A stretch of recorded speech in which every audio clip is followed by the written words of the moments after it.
Dear colleagues and friends, welcome to Prelude, an interview series about opera by Atelier d'Excellence in collaboration with David and Francisco Salazar from Operawire.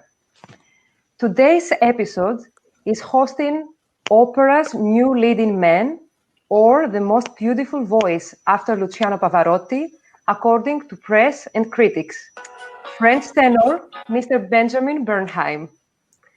Ben, welcome to Prelude. Welcome. We're very happy to have you. Hello to all of you. Hi. Without further ado, I would like to pass the mic to Francisco Salazar from Operawire for today's first question. Please, Francisco. Well, first of all, thank you very much, Ben, for being here. And my first question is, what is the importance of having worked as an ensemble member of a theater's ensemble in your first professional steps? How did this experience prepare you for your freelance career?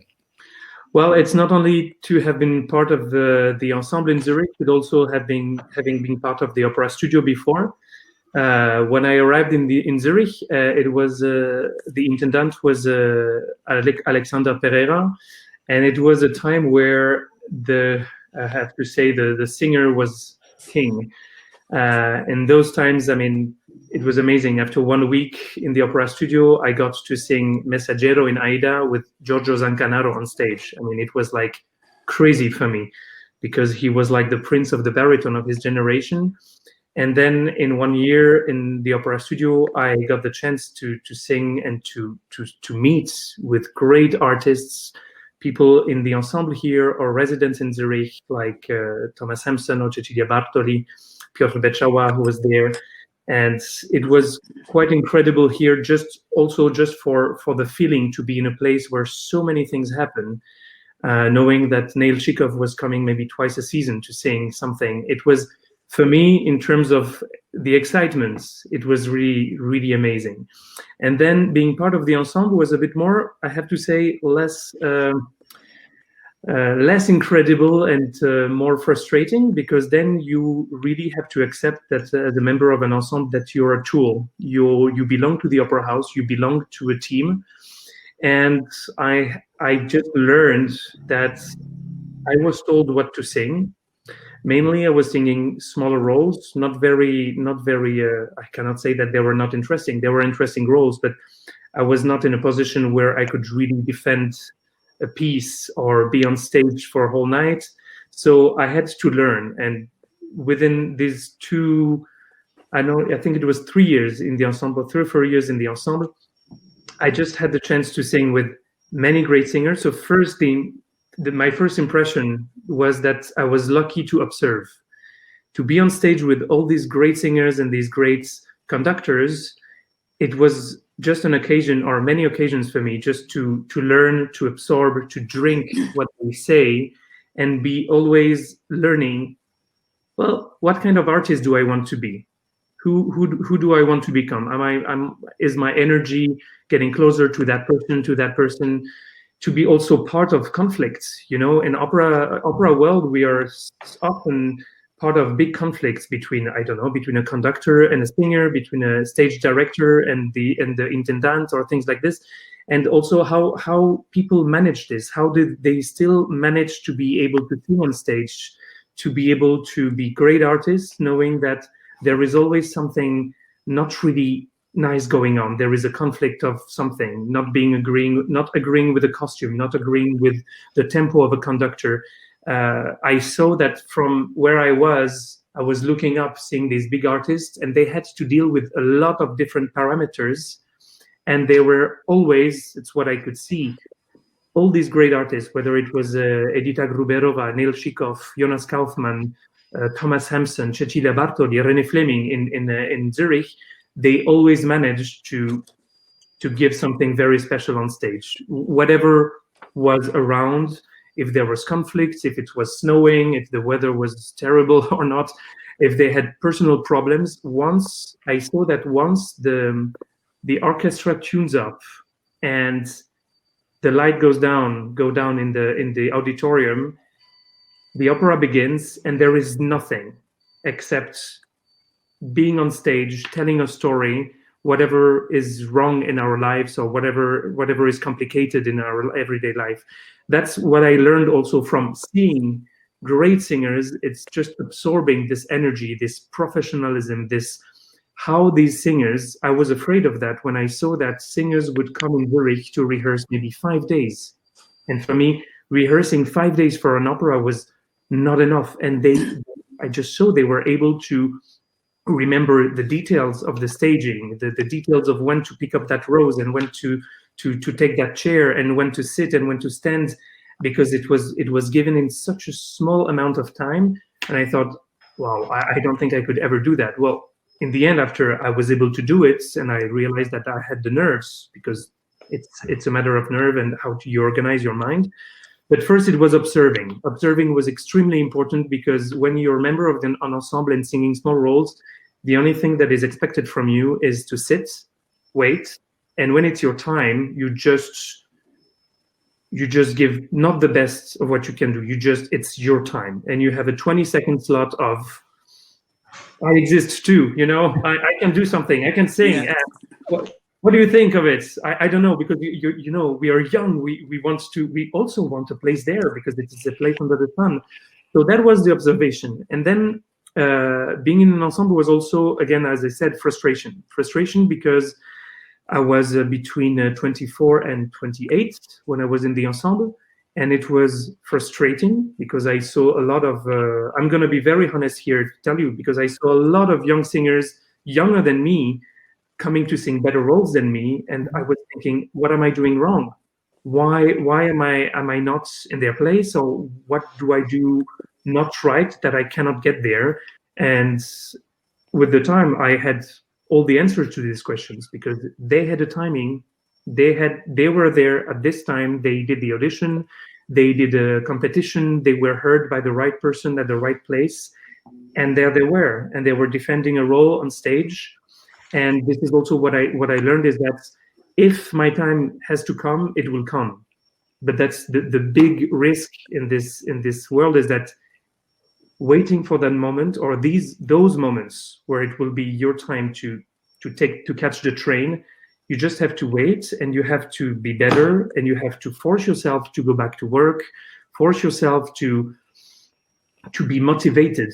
I don't know if you can say that in English, but self-motivation is extremely important. The ability to wake up in the morning and say, yes, I want to do that, or yes, I have something to say, or I can do that better than others, or I could do that in a different way, or I also want people to hear my version of it.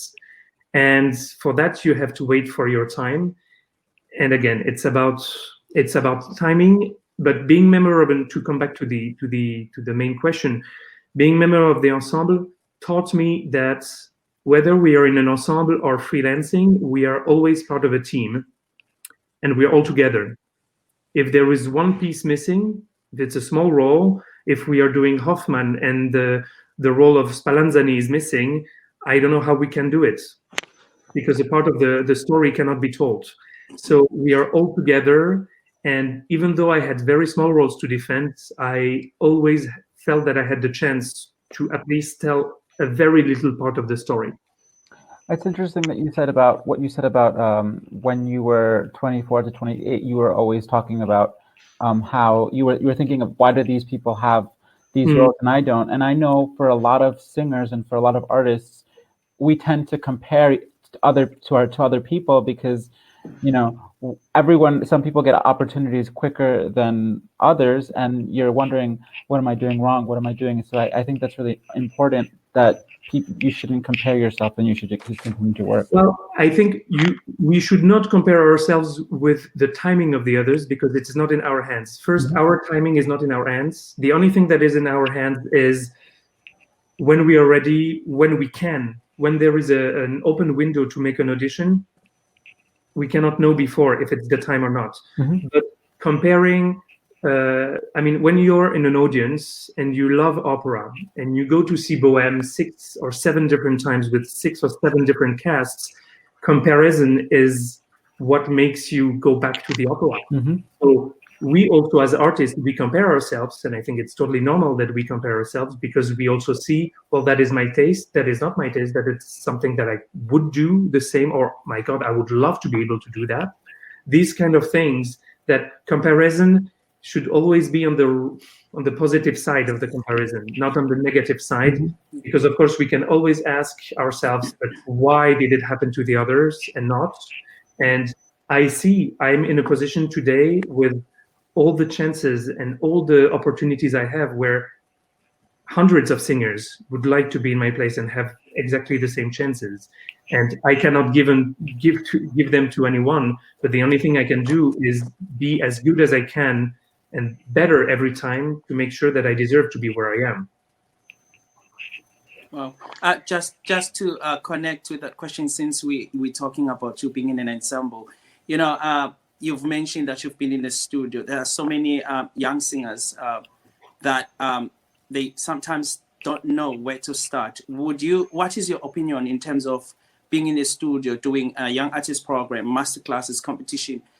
Did you do any of the above, or would you suggest to young singers to do those programs as well?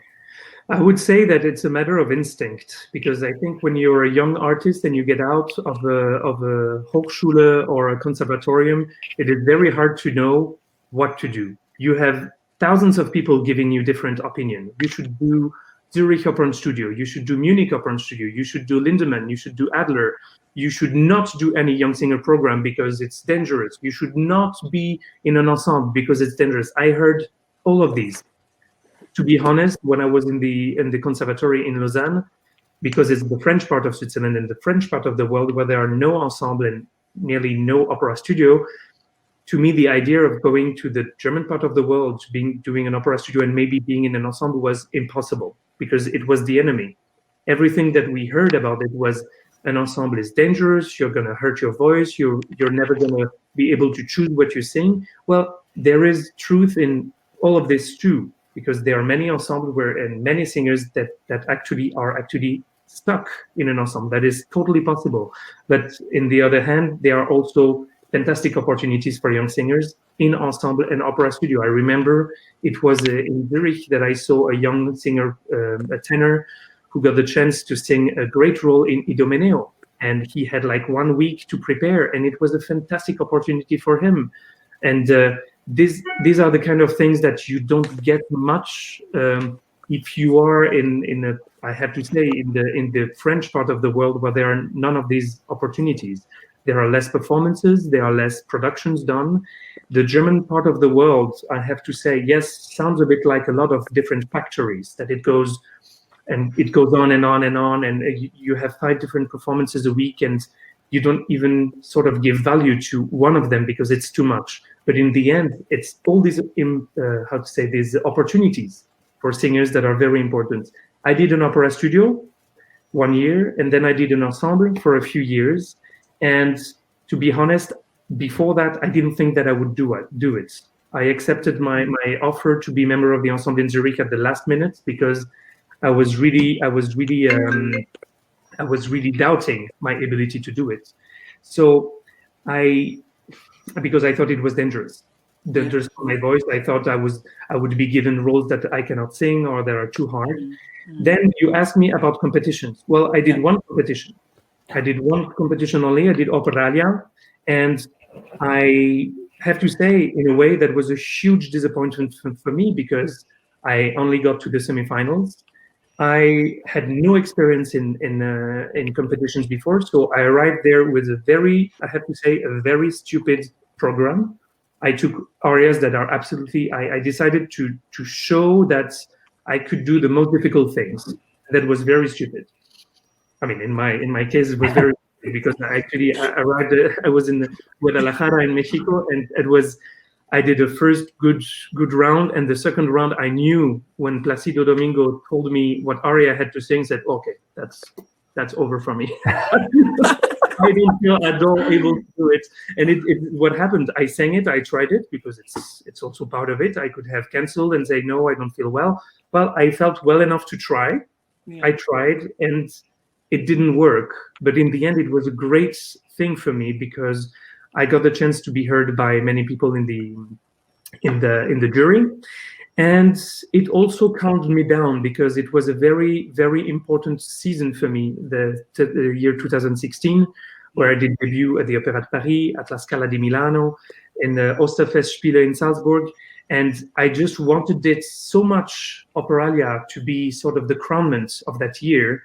And suddenly it just escaped from my hands. And it was a great lesson for me because it actually allowed myself to calm down and to go back to work with more simplicity. So that is my personal opinion. I know that many singers that I met are machines for competition. They love it. They love the stress. I felt that before doing Operalia, I sang nine performances of Italian singer in Rosenkavalier at La Scala di Milano. And I can tell you that amount of stress is more enormous, because you know that who sang the Italian singer at La Scala before you. It's Alvarez, it's Becciala, it's Pavarotti, it's Domingo, and then here you are and you feel, wow, okay, I'm going to try to do that. And then I arrived in Operalia, and the window of possibilities was even smaller than at La Scala. To me, being at La Scala was a stress, was a great excitement, but I felt that I could sing. When I arrived on stage for the competition, I felt that I had sang for 6 months before. I felt really that I had nothing, no ability to use my voice the way I wanted. And I just felt, well, maybe it was a mistake. Maybe I should have done other competitions before, smaller competitions before, or just, well, that was my shot. That was my train to catch, and I didn't catch it. And in the end, it allowed me to go on other tracks, to focus on other things, to lay low a bit for a while, and think that because when you fail at semi-final of Operalia and you already sang at the Opéra de Paris and you already sang at La Scala, you think my career is over. People will know, people will talk about this on Facebook, Instagram, everywhere, and this is over. This, of course, it's totally irrational. It's not a rational thought, but that was my feeling. And after, you just go back to work and meeting other people. Some people knew, some people had no idea. Some people even told me, Operalia, that still exists? Oh, okay, well, we don't care. In the end, what is important is, I have to say it's a luxury, but the ability to work. In the end, even though I wanted Operalia so much, I also realized that the chance I had to have a job, to have a position, to have contracts was extremely important.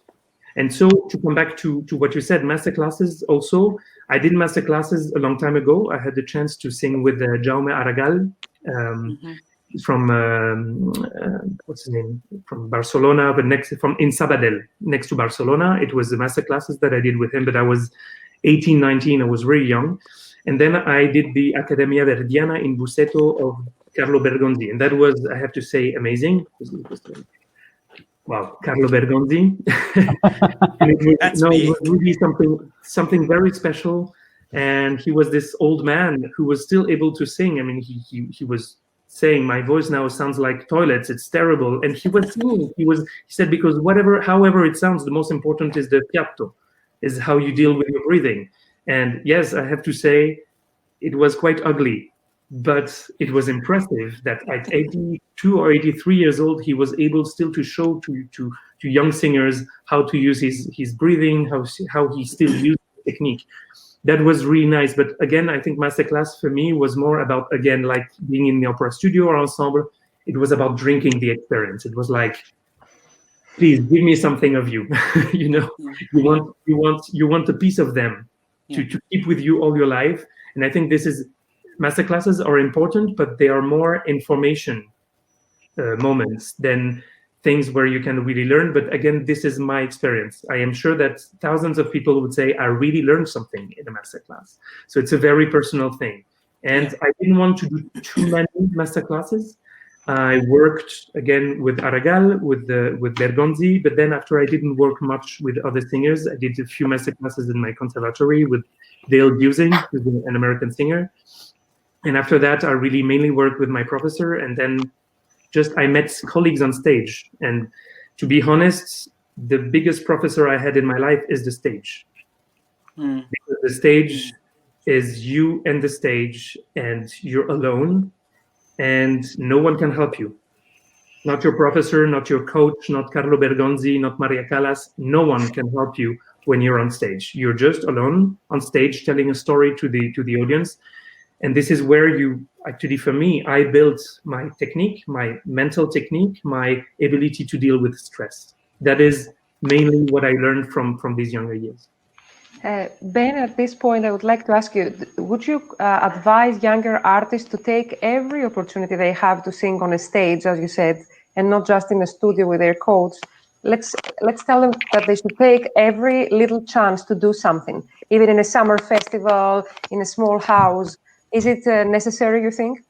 I would say yes, but with big parentheses. I have to say it is the responsibility of the singer, even if the singer is very young, to know if this is the time to show off or to put the nose out.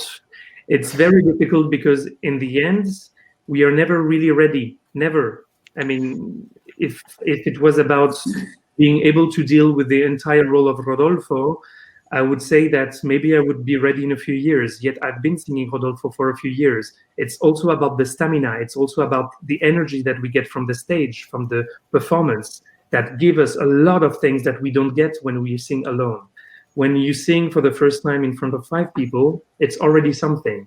I would say for some singers, being in front of 1,000 people is not something particular. For some, it's the world. I would say for some people, it would be interesting to go step by step. There are some possibilities. This is why there are young singer programs. There are how to say, projects in Aix-en-Provence, at the Merola Festival, and all these things exist even in Salzburg. These are opportunities for young singers to just put the tip of a toe, in the water, just to see how they feel, to see if they have the nerves, if they have the ability to really face an audience, face a pianist, face a conductor, because it's also a world of, as I said earlier, it's a world of rejection. Sometimes you will sing the 3 first notes of your aria and you will just see in the eyes of the conductor that he just doesn't like it, but you have to work with him for the 5 next weeks. And this is very hard for your self-confidence. This is very hard for a lot of things to deal with. And this is why I'm thinking that for young singers, there is a way, I think, gradually to gain a bit, every time a bit more of confidence. And it's about beginning to sing in a conservatory, beginning to sing in front of a few people, even if it's in a living room with a piano. But it's about seeing how we are able as artists to tell a story, to believe in what, it's not believing in ourselves, it's believing in what we are saying. I think it's the most important, but that's my vision of it. So I would say yes, but carefully. Okay, great. Very diplomatic answer, I guess.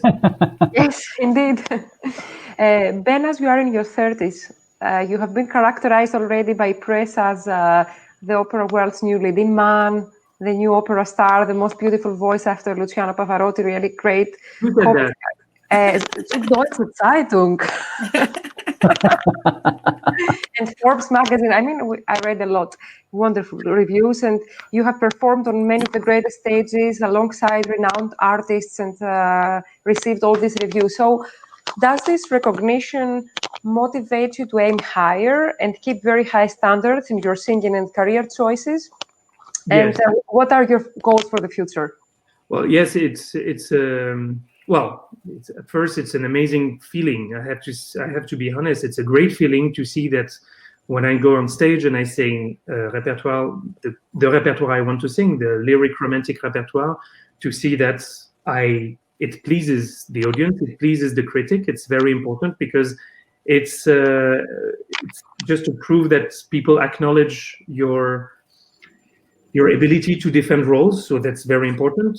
And after, I have to say, people saying it's very flattering that people say that I'm the most beautiful voice after Luciano Pavarotti, but I think there are many people between Pavarotti and me. But it's a very nice compliment, and if that person heard it that way, well, good for me. But for me, I have to say I read, of course, sometimes the press because it's been a lot brought to my attention, because I follow Operawire, because I follow 360 of opera, because I follow a lot of websites and accounts about opera. So I see the critics, and sometimes they are also bad critics, and they are always very interesting. Of course, if there were only bad critics, I think I would not be so happy. But for now, I think it's a momentum for me. It's a good moment for me where I see that I am welcome on stage. I am welcomed by the world of opera, for the French repertoire in particular, because it's my I have to say my specialty. But it doesn't cut me from what is interesting for me. What's interesting for me is the stage and to sing and have aiming for new challenges, and the new challenges are the new roles, and sometimes also keep singing the same roles, because as I said before with Rodolfo, I don't think I will ever feel that I sang Rodolfo the way I really wanted, because I think the day I do that, I can stop to sing Rodolfo. And I think this is what we should all feel, that it's an unreachable goal to be perfect in a role. In our heads, it sounds fantastic. We are imagining how I could breathe there, and I could sing that, and I could hold that high notes there. But in the end, when we are on stage, it's a different story. So I think the aim for me, the goal for me, is to keep working always, and to see with my voice, because I'm developing, I'm getting old now. But really, slowly, the voice is now going to go in a direction where I'm going to have to fight other things. Before I had to fight that I was maybe not yet able to reach that and that branch, and now I will have to fight to make sure I keep that branch in my hands. Technically, it is about that for me. So for me, it's about the challenges of new roles, of Hoffmann, who is coming, Werther, who is coming, Edgardo and Lucia, that is coming, and to keep, because I think it's important for me to keep the young lyric repertoire, romantic repertoire, the center of my voice, because this is, I think, where my voice fits most of this repertoire. And because I have time, I think, to touch a bigger repertoire, like big, fat, and hairy Puccini and the Verdi operas. So I have time for that, but I'm already singing roles that are quite demanding. De Grieux in Manon is extremely demanding, but step by step, and thinking that now I am where I am, I totally control where I am, is wrong. It's a wrong idea. I don't think people should ever think like this. I don't control anything. I keep going on stage thinking, well, inshallah, let's see. Because I don't have it in my hands. I don't control my singing. I don't have it under control, knowing that and that and that I can sing, because that's a very arrogant way of seeing things. My way of seeing things is that I keep going on stage, and sometimes I sing really less good than some other times. And this is like a lottery. I do my best. I know my role. I know the staging, and I try to tell a story. And now, I don't think I'm in a different position than 5 years ago for that way of thinking. That way of thinking is that going on stage is it's my job, and it's my way of telling stories. It's my way to attract people to the opera, to love repertoire, especially French repertoire, which is very important for me. But I think the day I begin to think that I have this under control, I think I'm not worthy of being on stage anymore. Oh, wow. That's just so profound, Ben. You've touched a little bit on rejection. Most opera singers have faced rejection at some point. I just want you to tell us about your encounter of rejection and what kept you motivated to achieve your goals. To be really honest, it's mostly people. Rejection comes from people. From casting directors, from pianists, from conductors, from people, even sometimes from your own colleagues. It happened a lot. I had to face a lot of people telling me that I will never make it, that I had nothing interesting to show in the French repertoire, Italian repertoire, that I had to face this.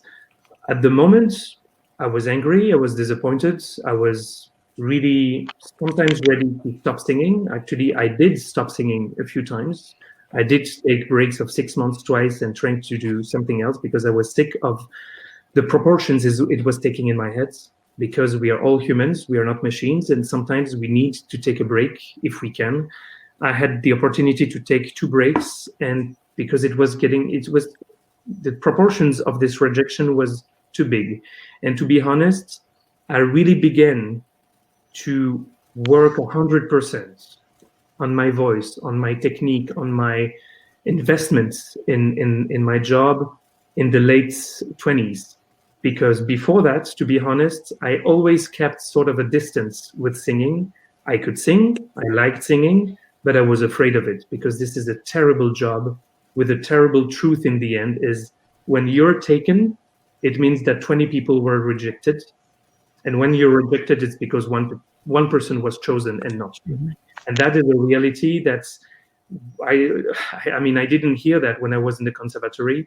No one told me that. Maybe it's good that no one told us this, because in the end, this is a very cold truth of this world. I mean, not only in the opera world, you can imagine that all the auditions for a violin position in orchestra, there are maybe 50, 100, 120. And this is another scale of rejection. This is also really terrible and hard. And this is where I think that also at some point being an artist is also a choice. But it's a choice to be an artist. But in the end, you cannot decide if the world of opera will take you. Because you can fight very hard. And I see a lot of my colleagues, a lot of singers that are fighting for years because they feel deep inside, this is me. And the world of opera just doesn't take them because it's not the right moment, because they don't have a spot there, because of many reasons. Maybe it's the wrong generation, maybe it's the wrong time, the wrong city. You never know, because maybe singers will stop to sing in one country because they have no opportunities, and it would have been perfect in another one. But no one knows. It's what I call the lottery there. We think we have things in our hands, thinking I'm going to try to do audition there for that person, but in the end, it's like people who believe in destiny. I'm not sure it really exists. I'm not sure. I just think that we are on some tracks and we just try to take some trains, and there is not much we have in our hands indeed. Yeah. Well, that's really interesting, because I know that for a lot of artists, they see only what's on social media, and they see all the accomplishments, and behind every artist, there's always stories of rejection. There's always stories of so much trying, and nobody hears these stories. So that's no one. And to be honest, I mean, I have been told by people that today I thank them. I mean, I don't love them, but I thank them, because I've been told by people with a very high, I would say, ranking or importance in this job that I would never make it, that I was being too greedy, that I had too much ambition for my little potential. And in the end, I tend to believe them, say, yeah, maybe they're right. Maybe they're totally right. And then I had the huge chance to meet other people who told me, yeah, but we believe in you, or I believe in you. And I think maybe today, this is true. Maybe today, with your potential and where you are, you have no chance. But maybe in 6 months, maybe in a year. But this is a lot of maybe. And this is not something you have in your control. And people's rejection is part of it. It's like life and love and friends, and how kids are when they are in the kindergarten. Who wants to play with whom? Mm-hmm. Do you like that face, or you don't like that face? Why do you want to play with that? It's in the end, it's also about that. I remember there was a few years ago, a woman who worked for casting in cinema in New York made a big article, wrote a big article saying that people should stop thinking they are being rejected because they are not good. It's not because they are not good. It's just because they don't fit the right case, the right box at the right moment. And this is not because they are not good. It's just because it has to fit at that moment. I did auditions, and fortunately, I see today, my first audition in Covent Garden was a catastrophe. I didn't sing bad, but I really didn't sing well. And in the end, what was out, if I had sang well, was roles that I was actually not ready to sing. And then the first time I auditioned in Bayerische Staatsoper, they made me sing, I think, 5 or 6 arias. I had no voice in the end, and I didn't know what was the point. And in the end, they just told me, well, we didn't really like what you were wearing. So I don't know. And I will never know. I will never know where it came from. I will never know who said that. I tried to know, but in the end, it doesn't matter. It was just not my time there. That's it. It's easy for me, Benjamin Bernheim, to say that today because I have an album and I have a career. But in the end, if your mind is blocked on this was an échec, I don't know how to say, a failure, something that doesn't work, you never go on. You end up being one of these people sitting at a bar saying, I could have been, I should have been, but the world was too strong, too hard. And yes, the world is really much stronger than we are, and we don't choose. I think we just try to find a place, a spot to park a car or to take a train. This is what we have in our hands, is how we prepare our roles, how we prepare our minds. And once we are on stage, this is not really in our control anymore. I mean, we have to be happy people too, Ben, not only exceptional artists, but happy people with a balanced life, not just being hectic for the goal and about acceptance and about all these things. We have to find a balance, I guess. Yeah. That's what I understand from your words, and it's very right. Because there are many, I mean, I have to say that was an experience I had when I was in Zurich. Rolando Villazón came to Zurich to sing. We were doing a production together of Il Re Pastore of Mozart. It's an opera with 2 tenor roles. And I remember I was in the ensemble, when my first year in the ensemble, and he said he wanted to meet the people of the opera studio.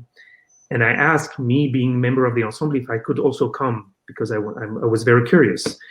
Everybody prepared an aria. They all thought they were going to sing for him.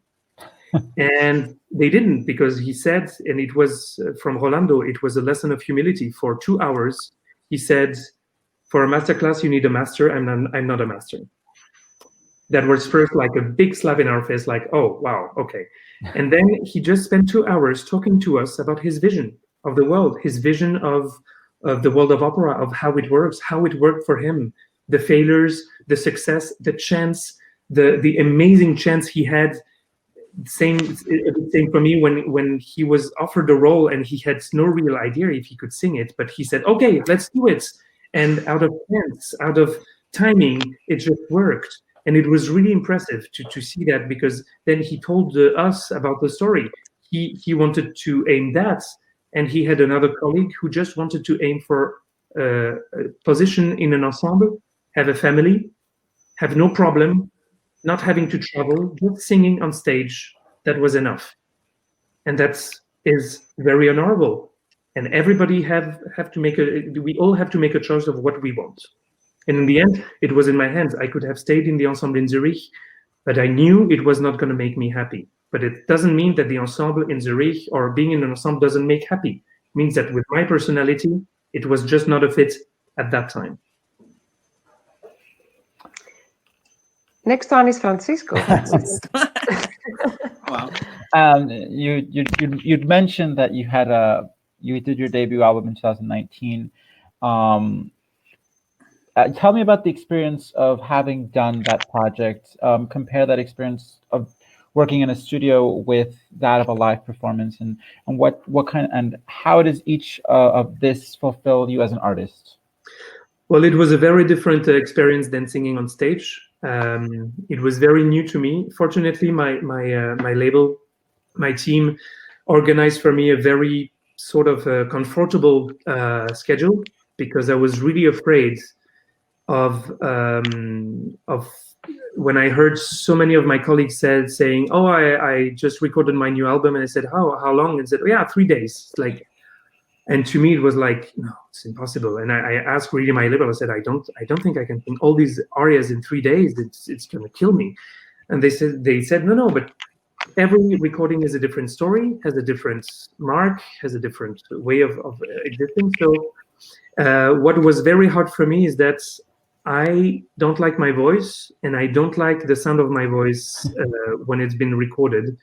And my big problem is that my coach, that you know Sonny Boy very well, Carrie Ann Matheson, could not be there on the first day of recording. She could only be there on the second day because I needed her to be my ears, to say that is okay, that is not okay, do it again, leave it.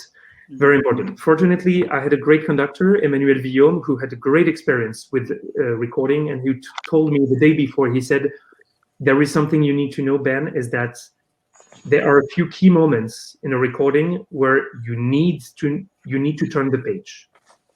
You need to let it go.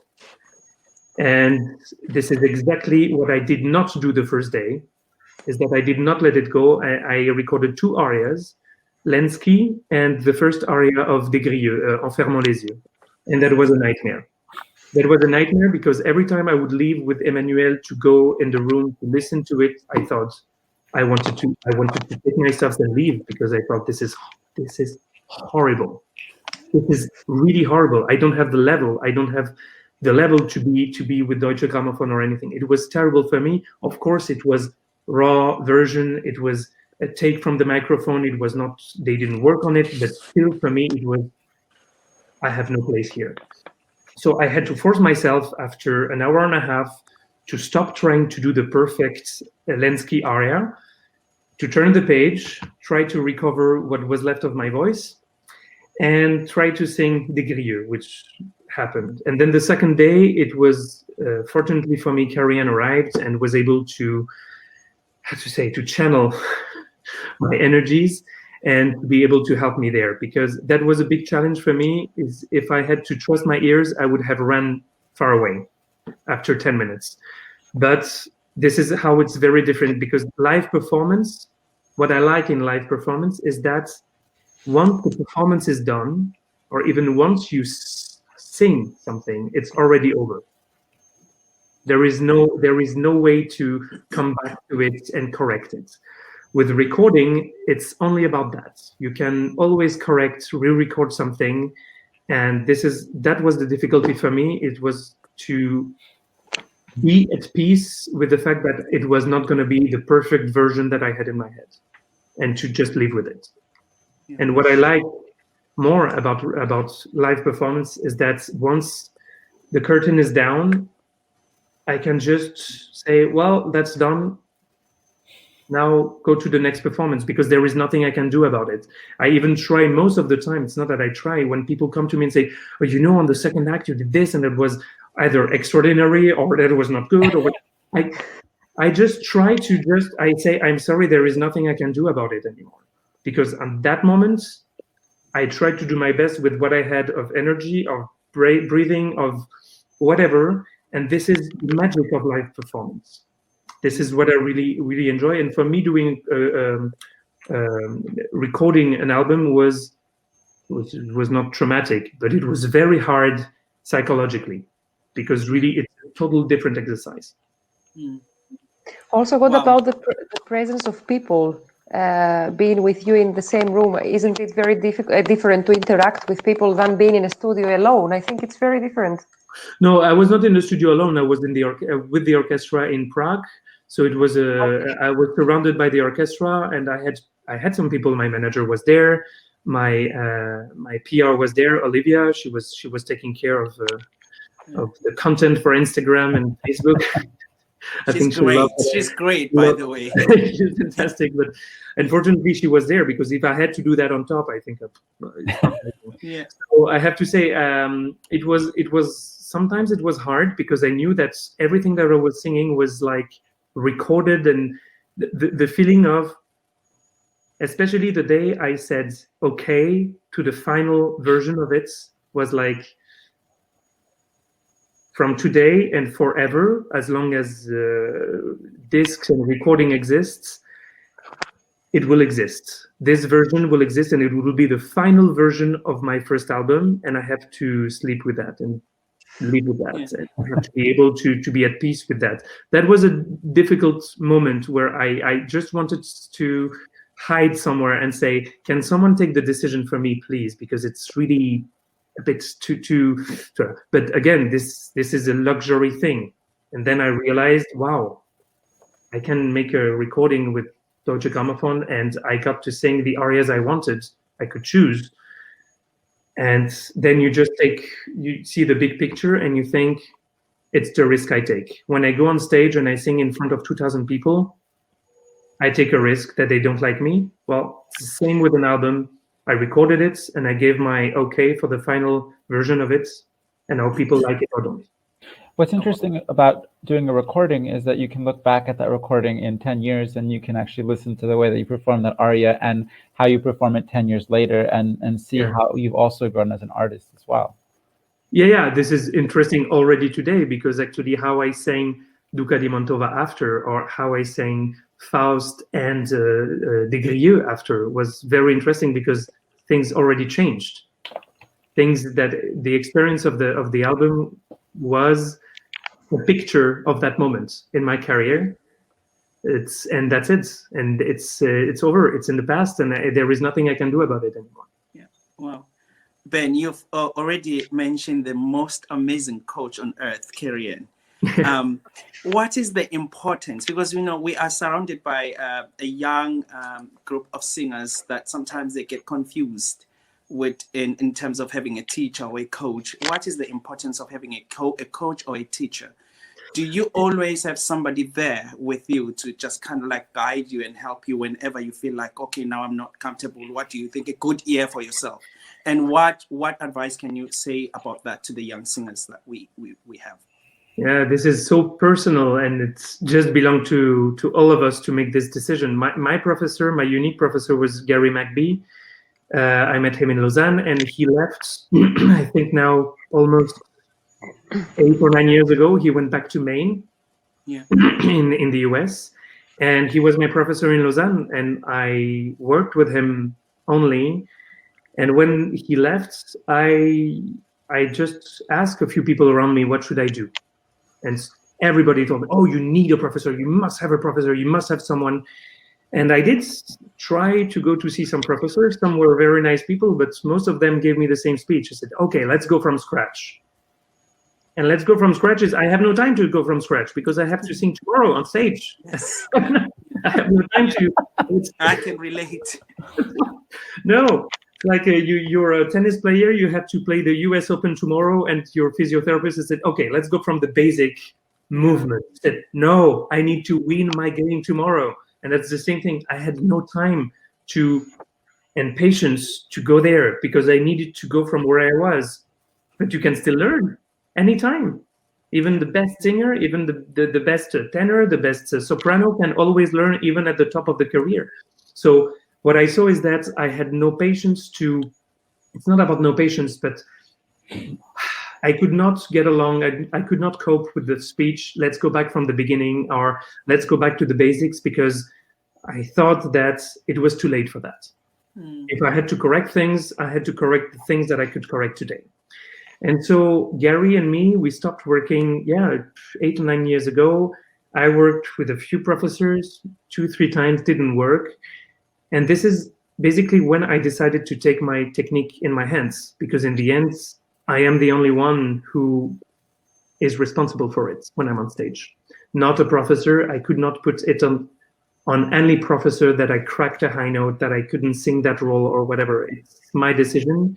It's my decision to sign a contract, and it's my decision to go on stage and sing it. And this is why I began to work alone. So for a few years, I really worked alone on my own. Sometimes I met some people. I had the great chance in Salzburg to work with Carlos Chausson. Carlos Chausson is a fantastic bass baritone from Spain. And he gave me, actually, it was 10 years ago that Ludovic Tézier told me, if one day you need some advice, ask Carlos Chausson. So we met in 2016, and we worked on Manon Lescaut in Salzburg together. And he said, I cannot give you real lessons, but what we can do is that we can warm up together. So before every rehearsal, I would go to his dressing room and we would warm up with his exercises. And that was very interesting. That is actually the best thing that a young singer can ask from an experienced one, is that kind of things. Try my exercise, and then now try to go on stage and try with it. And if it doesn't work, just go another way, because in the end, I am responsible for it. Yeah. And then came Carrie-Anne. Carrie-Anne was at the Metropolitan Opera House for many years, and she arrived in Zurich in 2015. Yes. And 15, I think. 15, 14, 15. I don't remember whether it's 14. And we begin to work together. Of course, I'm sure she will see that interview, so she will laugh a lot, because she came from the US. She comes from a very different way of working than we have here in Europe, where people are not telling people all the time that they are amazing. People are not telling people all the time that they are the best singers in the world. People just work with people and go back home, which was a very different way for her to work. And after a few coachings, we managed to really break the ice and realize that we could really. I wanted to be a better singer at the end of the coaching than I was before, and she could really help me with this, with her ears, with her experience, with everything she could bring to me. And she never really touched my technique. It was not her prerogatives. It was not her cuisine. It was mine. I had to bring in our coaching my connaissance, my knowledge of my voice, to be able to do a good coaching and to work well. For the rest, it was not in her hands. And she was a great coach. She is a great coach, and she is my pianist for most of my concerts and recitals. We do another one in Salzburg next summer. And by the way, it was her birthday yesterday. Happy birthday, Carrie-Anne. Happy birthday, Carrie-Anne. Happy birthday, Carrie-Anne. And, because I know she's now beginning to work in San Francisco. I wish her the best, and I wish all the students in San Francisco to really enjoy every second with her. But to go back to it, I worked mostly technically on how to get that G covered, open, this, that, and it was on my own. What Carrie-Anne brought as an artist, because she's an artist, she's not only a pianist or an accompanist, she's an artist, was to link the bridges, to make bridges between the technique and the musicality that I could get, and to challenge me. And it's very hard. I'm very lucky that I met Carrie-Anne and that we could work together, because not everybody can work with everybody. Sometimes you have a pianist that is giving you some input or some advice, and you just take it the wrong way. And it's possible. It happened to me many times that I worked with a pianist, and I felt like, no, not at all. What are you talking about? And it's totally possible, because your ego is just placed in the wrong place, and maybe the ego of the pianist too. And it's hard to communicate. Communication between a pianist and a singer is horrible. It's more complex than rocket science, I think, because it's about the ego, and it's about the pride, and it's about many things. And with Carrie-Anne, our chance is that we managed to get together and to make some music. And she was pushing me in getting me out of my comfort zone, to make me try to be better. And I am every day thankful that she exists and that she was there and she arrived at that moment in Zurich, because with her I grew a lot. And it was not technically, it was musically, it was about aiming further away than just here and singing the notes and singing. It was about having a real target. And every time we worked on a new role, it was amazing, because we would just have it would be like finding a strategy of the role. How will we build that for myself? The amount of stamina and the amount of voice there, and depending on in which house I sing it. Because if I sing in Zurich, it's 1,100 people in the room. In Paris, it's 2,007. In Chicago, it's I think 3,800. It's a very different way to build a strategy in roles, and this is what we always took in mind. It's like, let's think about the context where we will sing this. The first Nemorino, the first Duca di Mantova, the first Rodolfo, where it will be, to be able to have a good strategy to not lose myself. And that was all mainly what we always worked with Carrie-Anne, was about the strategy and to push me out of my comfort zone. Because this is what I strongly believe, is that singing must never be about being in a comfort zone. Being in a comfort zone is, for me, as an artist, then I don't deserve to be on stage. If I go on stage thinking that I have it in my pocket and it's easy, I don't deserve to be on stage. I only deserve to be on stage if I don't know if I'm going to make it, because that is the risk. Jumping in the unknown, not knowing that it's going to be well, that I'm going to crack my high notes, or I'm cracking my middle register or whatever, or remember the words. This is the risk that make me think that I deserve to be on stage, is that I don't really know if it's going to be well, if it's going to happen well. And that was mainly what we built with Karian, is that it's a psychology, it's a strategy. And I remember I was one day in Dresden singing Arabella of Strauss, and I had some very, very hard things in my private life at that moment, and I was not able. I knew I was not going to be able to sing, and I called her just 10 minutes before, and she just told me to focus on the moment, on the present, the strength that I have on that moment, getting the cue from the conductor to sing. And that's the only thing I have to take care about, it is to really to be present at that moment. And she was very, very important. I think if singers can have a relationship with their coach and pianists like this, it is a blessing. So basically, it's all about trust. To have Karian. Would you say you gave your trust to her and she also trusted you with your abilities? Yes, but in the end, it depends. When we are in a recital, we are both performing. We are two artists performing. It's not only me, it's both of us. But when she was preparing me for a role, it was a part of me putting some responsibility in her hands, because I wanted her to give me her guidance. Yeah, it's a big responsibility for a coach, for a professor, to give some guidance, to say, decide that or go that direction. It's very hard. This is why I don't want to be a professor, because there are so many possibilities, endless possibilities.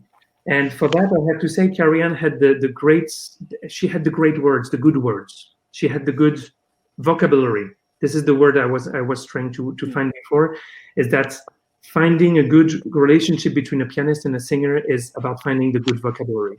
And this is, sometimes it works, sometimes it doesn't work. And if you do, and I really wish that you will do an interview with Karian, she will tell you that with some singers, the vocabulary works and sometimes it doesn't work. We were just planning to talk to her. Exactly. You're ahead of us.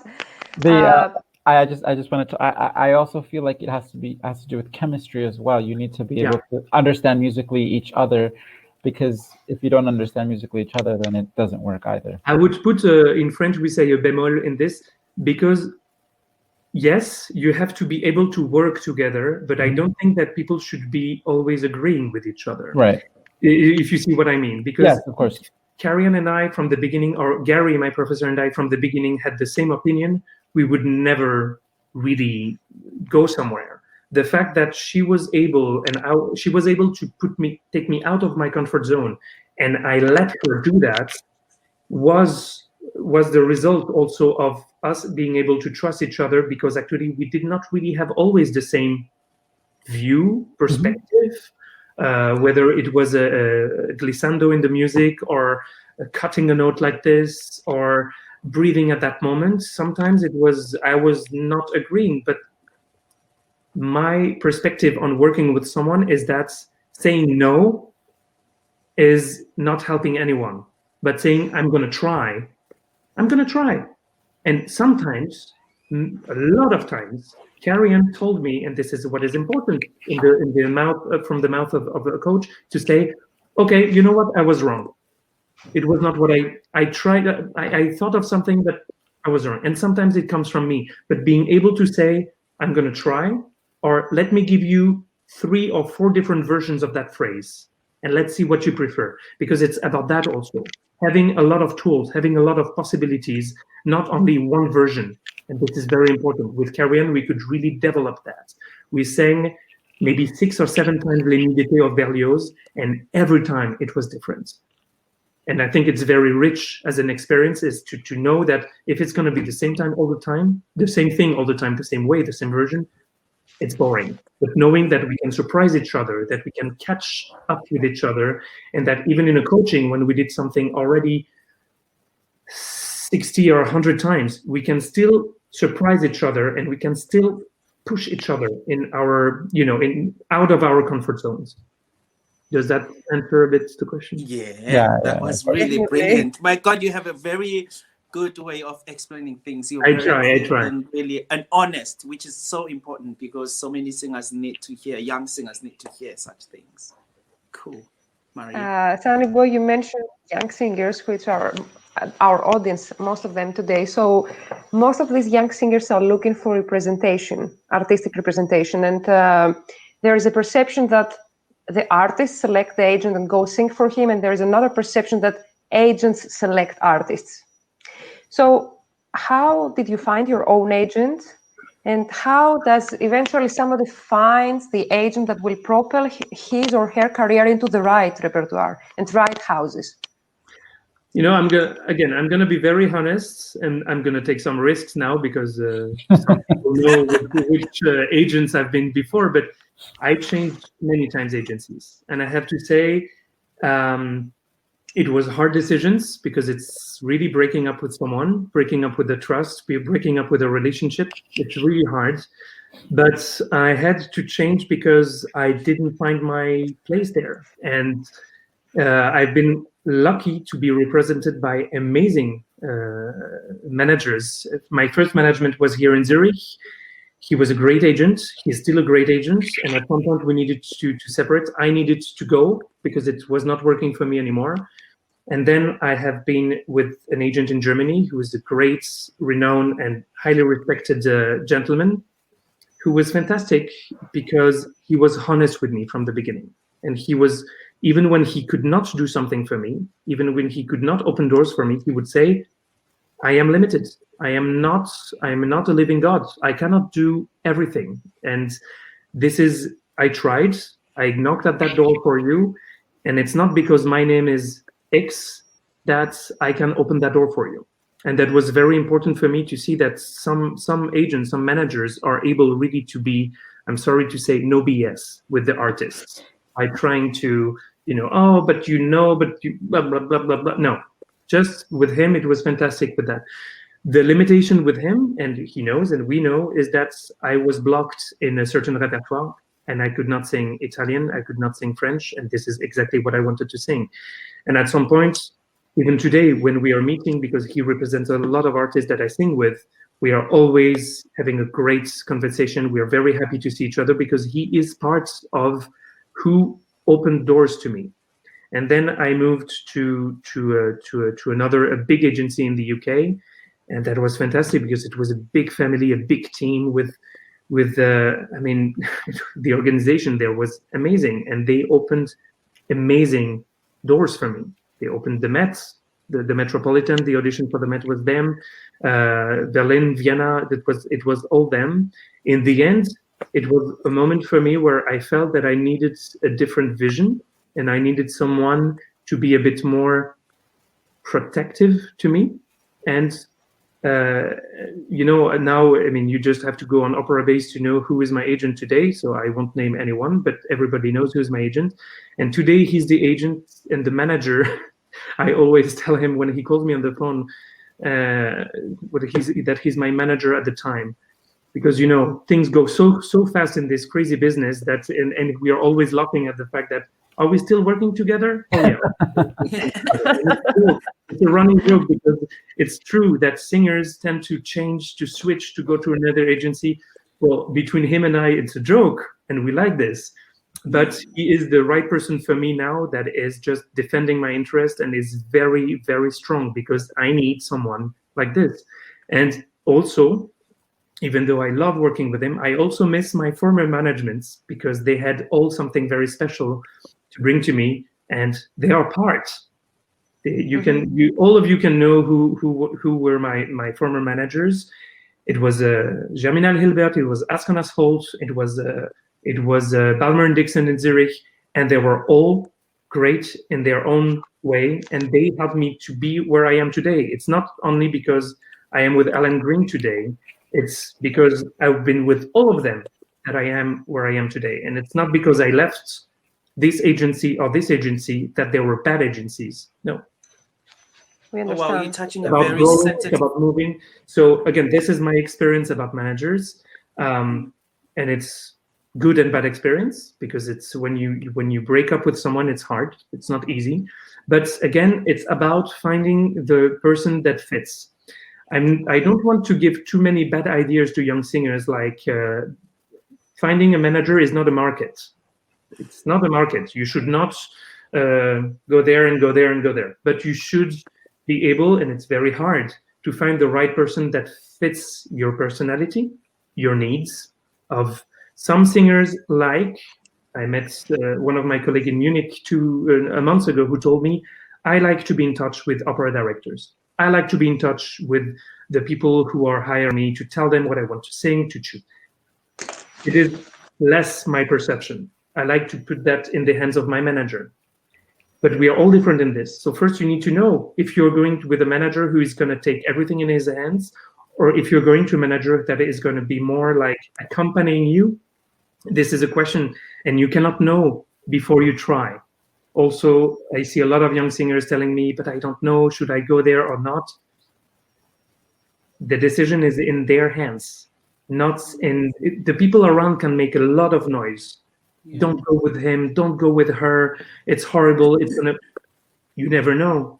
You never know. Yeah. To be honest, I'm really gonna be honest with you today. I know we are live, but when I moved, I went to Alan Green. A lot of people told me you should never have done this, because of the reputation Alan and Bruce Zemsky had. And in the end, I am very happy today. And I couldn't find a better agent for me today. And I'm very happy. But people have their feelings, their emotions, have their a priori, I don't know how to say that in English, their experience, and we always have an opinion about everything. You know, in our days, we are specialists about everything. Yeah. Well, it's really about agencies, but I can tell you my experience, and I see that with a lot of young singers around me, is sometimes we are attracted by the big names, a big agency, but a big agency means also more artists to represent, meaning that we are more, and it's normal, it is like this, we are more of a number. We have to accept, if you join a big team, you're part of, you're in a big swimming pool with 120 other artists, and you have to accept that. If you go in an agency that is more of a boutique, then, well, you have maybe a more specific attention to you. Maybe it's less powerful, but you never know. Yeah. What it has to work. Because no one is perfect. No manager, I say it out loud, no agent is God. No agent is all-powerful and almighty. And we are responsible for what we do. This is very important. Even also not only about agencies, but also about singing professors, singing teachers. We are responsible when we go on stage. It's not that professor, it's not that coach. Carrie-Anne is helping me all the time. But in the end, I am singing on stage. She knows that, and I know that. That is very important for all these young singers to know. You can go to a very famous singing professor that was the teacher of A, B, C, and D, but in the end, it doesn't matter. You are in charge of your singing, and an agent can be amazing, but a manager is not God Almighty. Yeah. Agents, managers have limitations, and they are a team. They work together. They also have tools. They are tools also in this world, what we can sometimes call a business. So it's very important for young singers to try and to see. It's not a market, but you can never, if you never try, you never know. You have to give chances sometimes to people, to younger managers, to younger agencies, to see if they are just proper for you. And sometimes it lasts for 2 years, 20 years, a whole career. I admire when I see singers that have been with the same agents for 30 years. I think it's fantastic and it works. But it's not that it's a fine recipe for one person, that it's the same recipe for all of them. People have to really keep in mind. And I say that today, it's very easy, me with my career and where it works, because 5 years, 10 years ago, I was struggling to find the answers to these questions. And those questions are: nobody is perfect. That is clear. We are not machines. And agents, managers are tools for us. They are people, but they are also we are all part of a big cake, and we are all part of a big machine, and we all have to work together, and we need them. We need managers. I need managers. I need people to take care of I need Olivia Kaler, who takes care of my social media and everything. I have a team, and they are not all mighty. They cannot do everything. This is important to know, because we are tending today to try to find one person that can do everything. In personal life, you want that person for the rest of your life, and you want that cake for the rest of your life, and that recipe for that chicken for the rest of your life. You just want that only.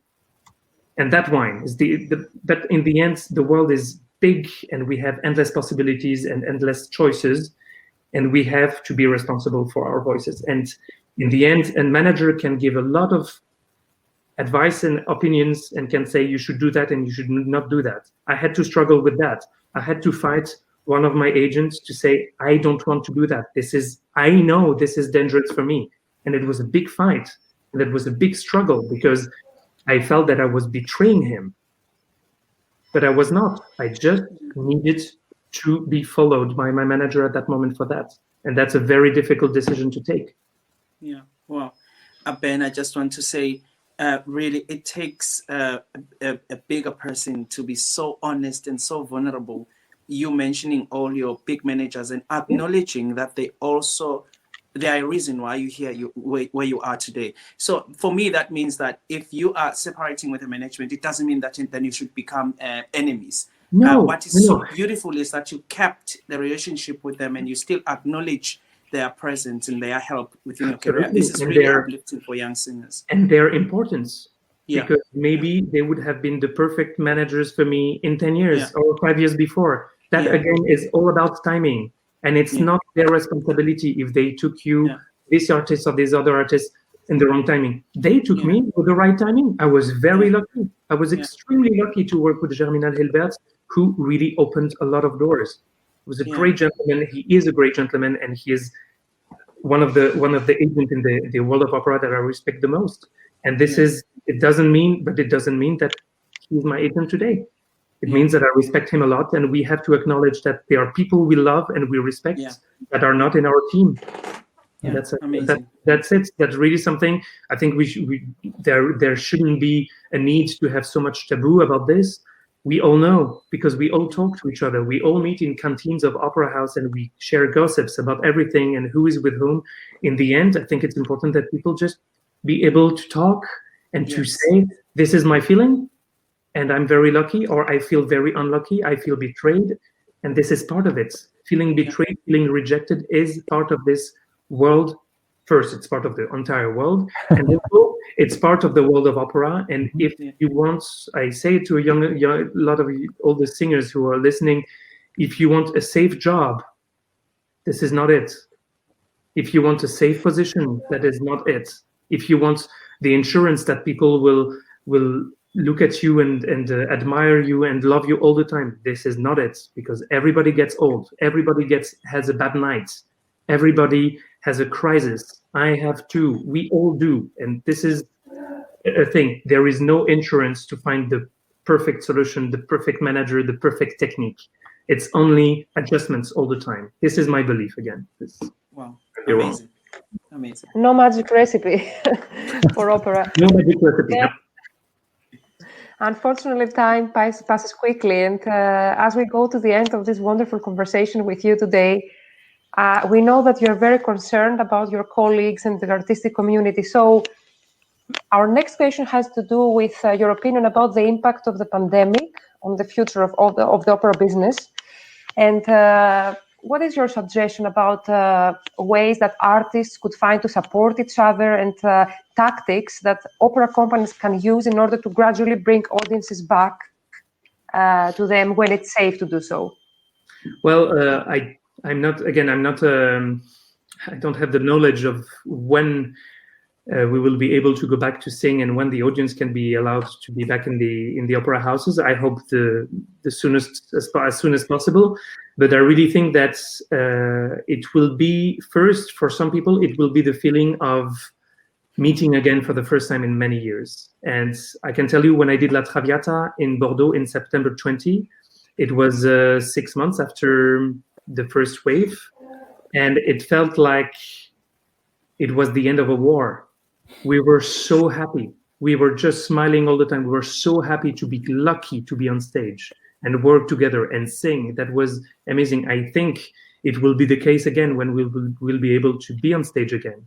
But I'm afraid that we will lose many people in between, many young people that will decide not to sing or not to perform or not to play their instruments anymore, because in the end, people need to work, people need to live, people need to get a salary. And this is, I don't have a magic recipe for that, but I have to say my will and my wish for that is that opera houses in the next years give as many chances as possible, especially when they are very long,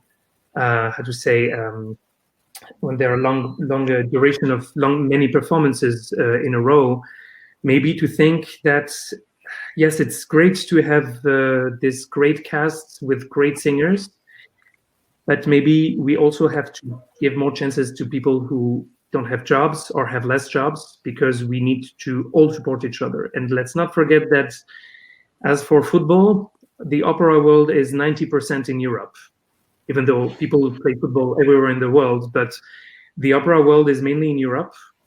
Opera houses in Europe have big responsibilities for the future generations. I don't know what we singers can do, but we can just always support, answer a phone call, and give, like I do today with you, with Atelier d'Excellence and Operawire, give my advice and opinion to just keep hope that it's coming back very soon, and that public money, I hope that one day it would be possible in the United States too, would commit with art and culture, because this is very important. This is crucial for people to get out, to have culture, to have access to music, to theater, to many things. I just, again, like all of you, it's about hope. Great. We have many comments from young artists. Many young artists are thanking you for offering this inspiration, this advice, and they want more from you. And actually, there are a lot who are asking you to do something with technical advice. I still have no idea how I sing. I still have no idea. I'm just like these pilots with no visibility. I'm just a pilot with no visibility with my instruments. Sometimes it's good to be a little bit ourselves uncontrolled, not so much controlled. Exactly. Dear Ben, thank you so much for joining us today. It was an honor. We enjoyed, I'm sure, my colleagues too, the conversation a lot, and hearing your path, your interesting path. And we wish you continued success in your life and your career from our heart. Yeah, well, I have to say thank you very much to all of you, to all of the people who followed that, and keep hope. Happy birthday to Karen Matheson again, very important. And yeah, keep smiling. It's very hard. Keep the hope that it's coming back soon, and that we will all be able to sing and to listen some live music very soon. I really hope, and all the best for Operawire team.